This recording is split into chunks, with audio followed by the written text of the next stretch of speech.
오늘 4월 28일, 오늘은 우리 대종사님께서 우주의 입법을 깨달으신 대각의 날입니다. 또한 대종사님 대각으로부터 우리 원불교의 역사가 시작되었기 때문에 우리 원불교의 개교 기념일이기도 합니다. 그리고 또 더불어서 그 대종사님의 대각의 가르침으로 우리 중생이 마음을 알고 마음을 거듭나게 할 수 있는 부활의 기회를 얻게 됐기 때문에 다시 태어난 날이다 해서 공동 생일이라고 합니다. 오늘은 104번째 맞이하는 우리의 공동 생일입니다.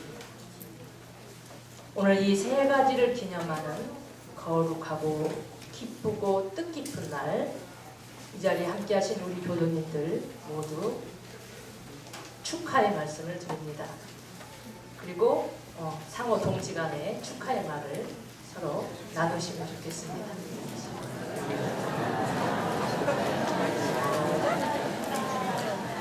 아직은 세상이 잘 몰라서 이렇게 조촐하게 우리가 이 생일 잔치를 하지만 앞으로 대종사님 교법이 세상에 더욱 드러날수록 이 모두가 인류가 다 함께 이 공동 생일을 자축하는 날이 올 것입니다. 사람은 만물의 영장이라고 합니다. 왜 사람만 만물의 영장일까? 이로는 일체 중생의 본성이라고 해서 모든 중생에게는 법신물의 신령함이 있다고 분명히 정전에서 밝혀주셨는데 왜 그 중에 사람만이 만물의 영장일까?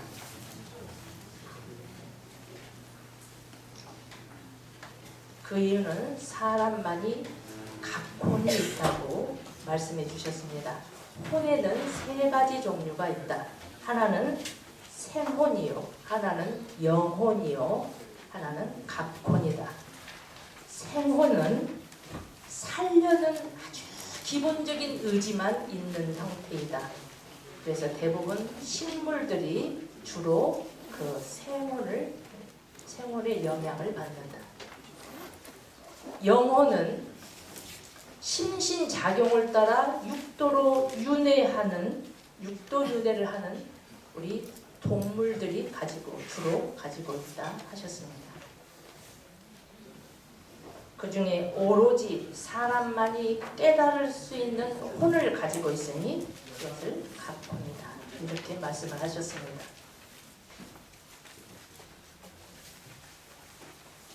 이해 동조하십니까? 동물도 감정이 있어요. 동물의 왕국 보면 동물도 감정이 있죠? 그러나 동물은 보이지 않는 세계, 근본에 대한 의문을 갖지는 않습니다. 침팬지가 아무리 그 유전자가 인간과 거의 같고 영리하다 해도 그동안 지구상 어떤 침팬지가 나는 누구인가? 왜 사는가? 이런 질문을 하지는 않습니다. 우리 모두의 가장 근원적인 질문, 나는 누구인가? 나는 어디에서 왔는가? 왜 사는가? 물론 모든 사람들이 이러한 의문을 갖지는 않습니다. 배부른 돼지가 될 것인가? 배고픈 소크라테스가 될 것인가? 이런 질문을 본 적이 있는데 그럼에도 불구하고 인류 역사의 일부 뛰어난 분들이 기꺼이 배고픈 그 고난의 길을 선택해서 앞장 서셨습니다. 그래서 그 본질에 대한 해답을 찾고 그리고 알고 깨닫고 보니 우리 인류 모두에게 또 그 각본의 능력이 있음을 우리에게 알려주신 것입니다. 우리의 영원한 스승님이신 대종사께서도 스스로 의문을 가지시고 누구의 지도 없이 스스로 답을 얻으셨습니다. 하늘은 왜 푸른가? 구름은 어디서 생겼는가? 나는 누구인가? 나는 어디에서 왔는가?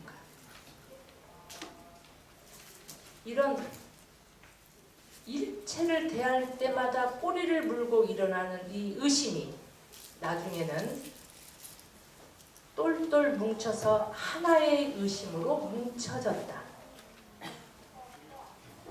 그 의심, 이 일을 어찌할까 하는 그 의심 하나로 뭉쳐졌다가 나중에 그 의심마저 놓아버리는 대입정에 드셨다가 결국 그 모든 해답을 얻게 되십니다. 나의 본질뿐만이 아니라 우주 만유의 본질까지 장중의 구슬처럼 손바닥 위에 구슬을 보는 것처럼 꿰뚫어 보시게 되었다. 이것을 일러 대각이라고 합니다. 대각을 이루시고 여러 경전을 두루 구해서 보셨다고 합니다. 유가의 사서, 소학, 불가의 금강경, 불교대전, 팔상록, 선가의 음부경, 옥추경, 동학의 동경대전, 서양의 구약, 신약 등을 두루 구해서 열람하셨다고 합니다. 그리고 그걸 다 보시고 난 다음에 이렇게 말씀하셨습니다. 내가 이제 안 진리를 과거의 성자들이 이미 알았다. 이렇게 하셨습니다. 나만 알았다. 이게 아니고 이미 과거의 성자들이 다 알았다. 이렇게 하셨습니다.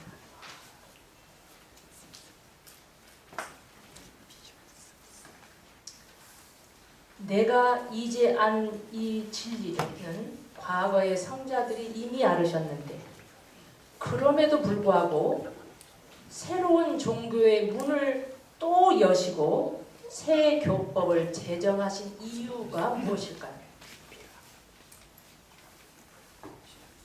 진리는 과거와 달라지지 않았습니다.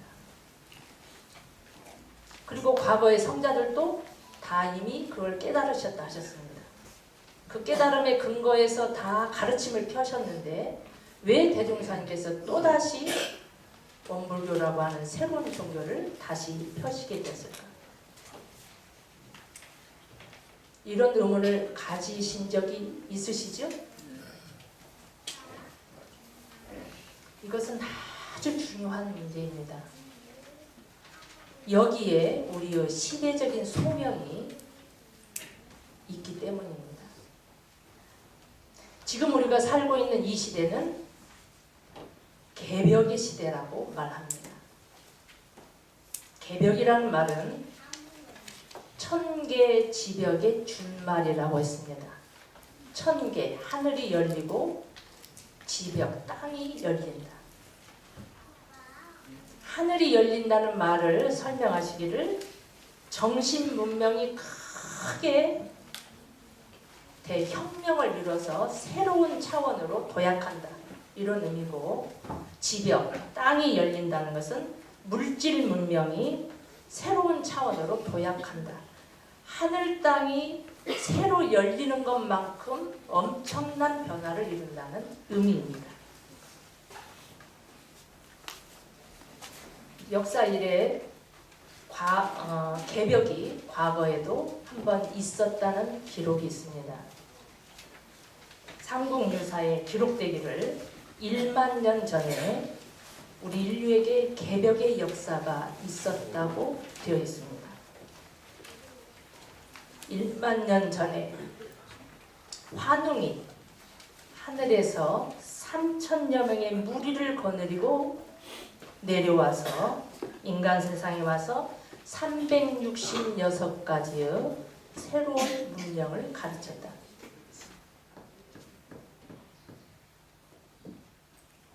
오늘날로 하면 외계인이 있냐 없냐 이런 말 하죠.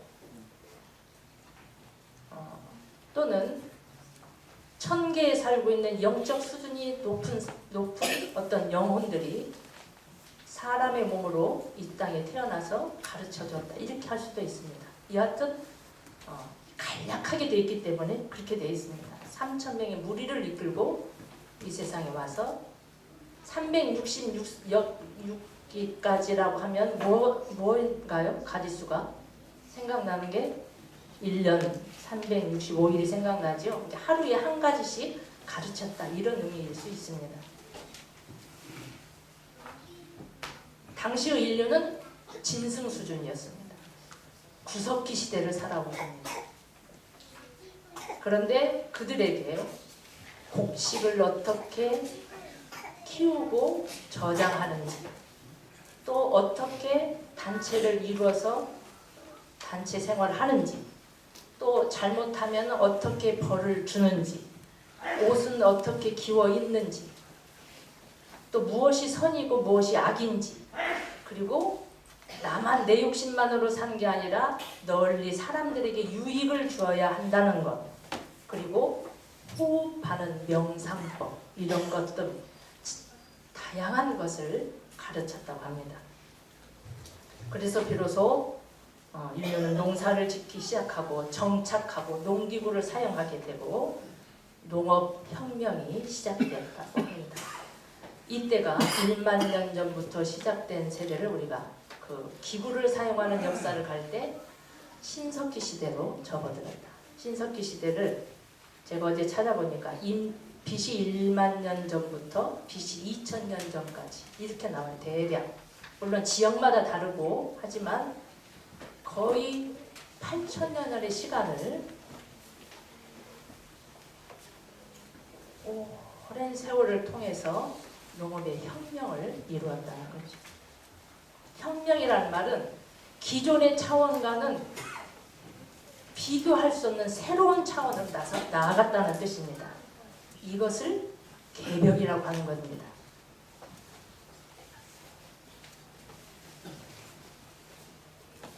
그 뒤로 인류는 오랜 시간을 거쳐 늘 계속 진화와 발전을 거듭해 왔습니다. 그런데 이제 다시 이 시대는 엄청난 변화의 시대를 맞이하였다고 이야기합니다. 이것을 과거의 개벽과 구분해서 후천 개벽이라는 말을 합니다. 우리가 살고 있는 이 시대는 상상할 수 없는 세상이 앞으로 도래한다는 그런 문제에 직면해 있습니다.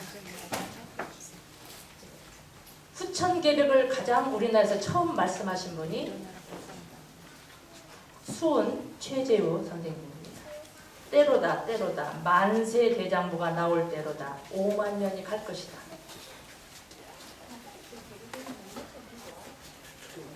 이후 강지훈산 천사가 나오셔서 또 개벽을 이야기합니다.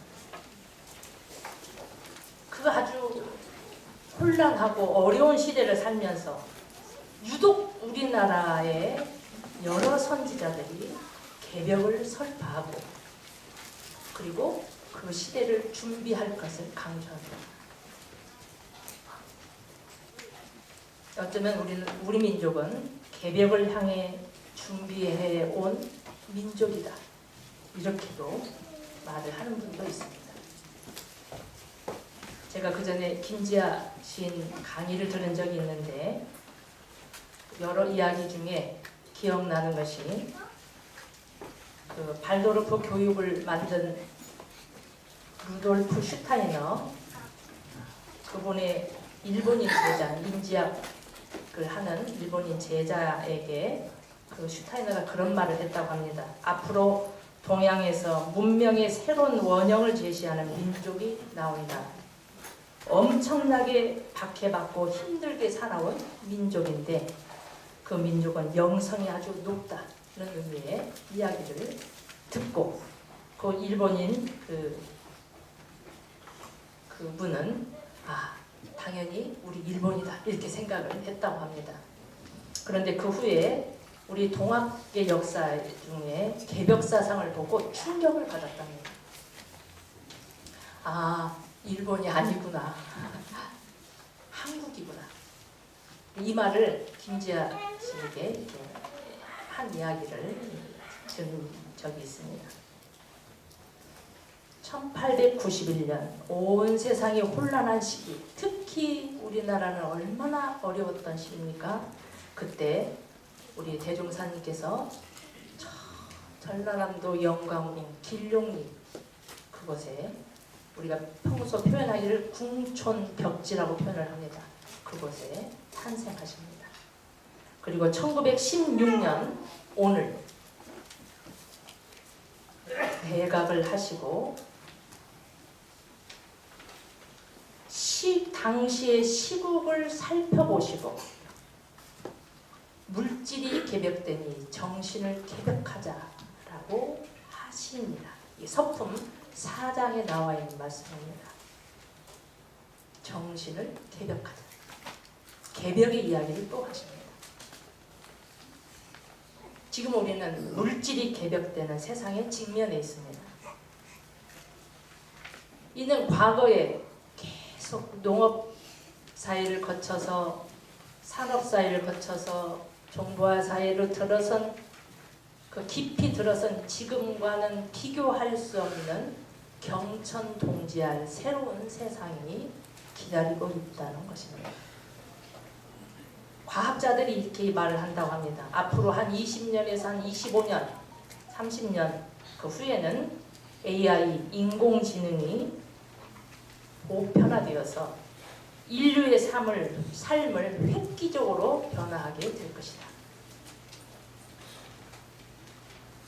사물 인터넷이 보편화돼서 예를 들면 냉장고가 내가 무엇을 먹으려고 하면 건강이 무엇이 어쩌니까 무엇을 먹으면 안 된다고 이렇게 내 건강 관리를 사물이 체크를 해서 관리를 해주는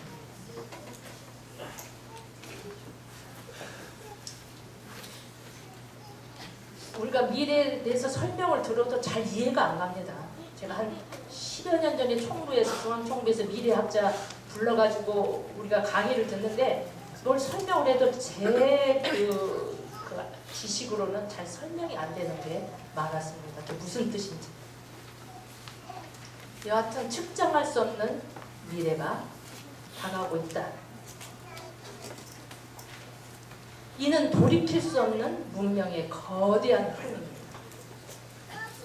우리가 100년 전 불과 농업 사회에 살 때 이후에 지금과 같은 정보화 사회를 상상이나 했습니까? 그런데 더구나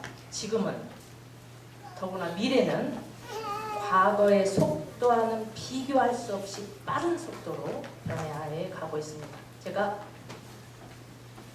수년 전에 듣기를 과거보다 8배가 빠르다 이렇게 들었는데 지금은 더 빠른 속도로 되었을 거라고 생각합니다. 그러니까 앞으로 20-30년이라는 것은 거의 200여 년, 과거의 200여 년의 변화를 이룬다는 뜻입니다.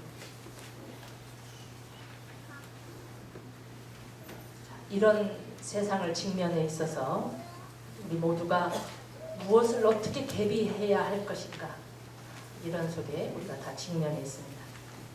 한 가지 확실한 것은 지금과 같은 의식을 가지고는 그것을 적용할 수 없다고 하는 것은 분명한 사실입니다. 이처럼 변화가 무쌍한 천지개벽의 시대에 우리 대종사께서 이 세상에 오셔서 새로운 교법을 선포하신 것입니다.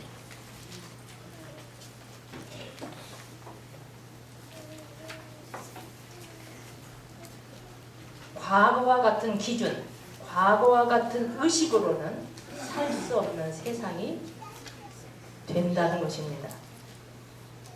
성자들은 그 교법을 제정할 때 그냥 만드는 것이 아니라 우주의 이법을 보아서 거기에 맞추어 인간의 법도를 제정한다. 그렇게 하시죠?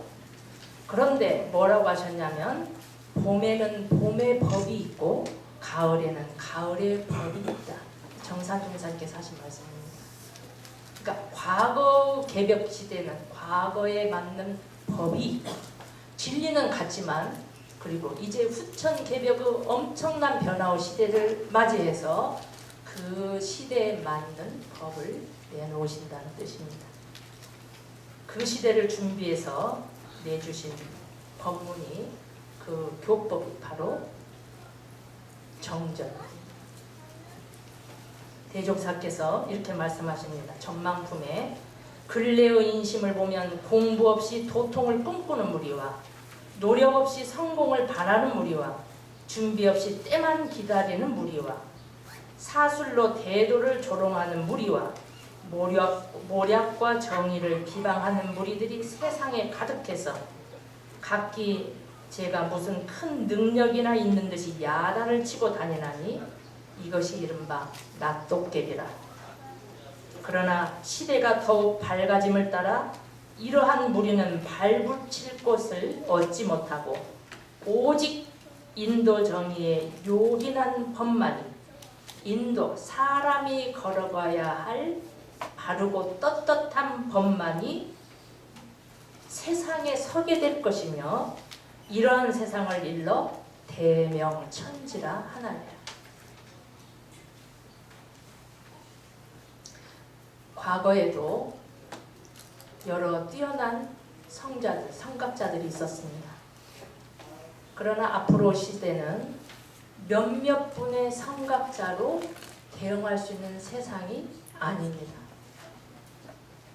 이제 앞으로는 그 몇몇 뛰어난 성각자뿐만이 아니라 그분들이 가셨던 그 길을 사람이라고 하면 모두가 보편적으로 공부해야 할 세상이 되었다는 것입니다.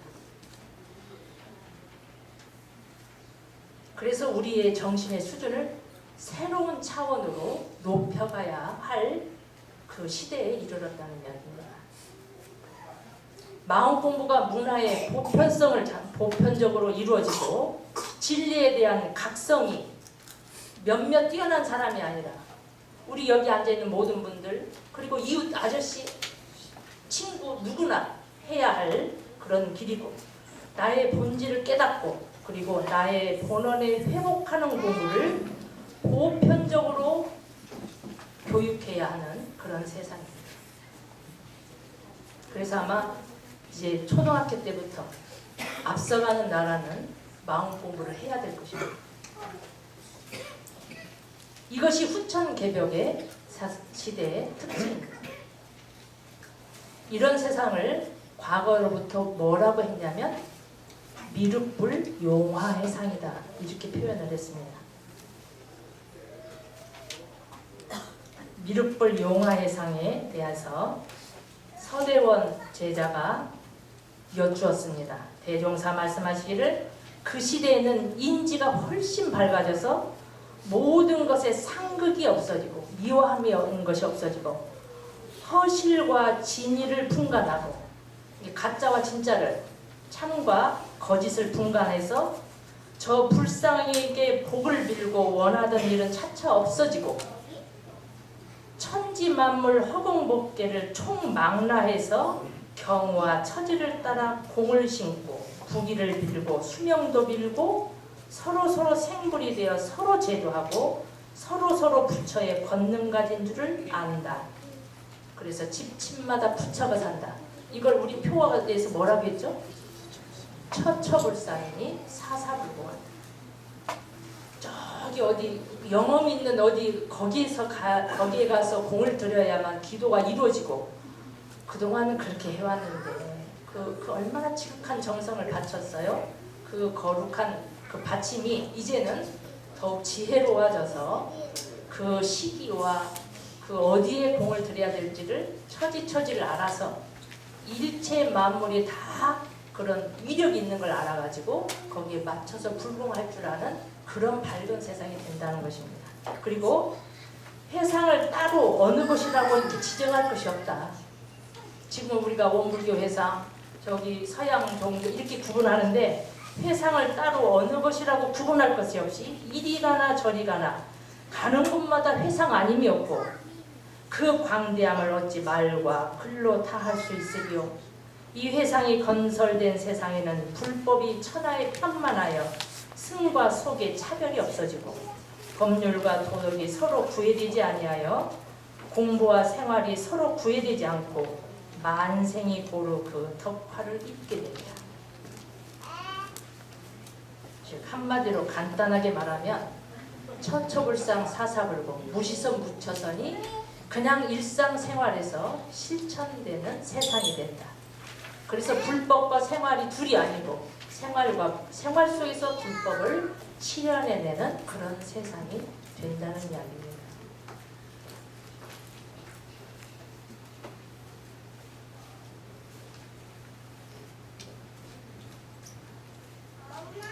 오늘 전산 종법사님께서 대각개교절을 맞이해서 저희에게 아까 경축 법문으로 이걸 강조해 주셨습니다. 이런 시대를 맞이해서 우리는 먼저 우리가 공부를 해서 먼저 아는 사람이 공부를 해야 될 거 아닙니까? 우리가 먼저 공부를 해서 광대가 무량한 낙원을 우리가 먼저 맛봐야 한다. 그 공부는 바로 사은사요 삼합팔조 교법을 실천하는 데 있다. 이것을 실천하기 위한 방법으로 무엇을 두셨어요? 훈련법을 두셨고 그거를 확산시키기 위한 조직으로 교화단을 두셨다는 거죠. 이를 위하여 정기훈련과 교화단을 통한 상시훈련으로 끊임없이 단련해야 한다. 이렇게 강조를 하셨습니다.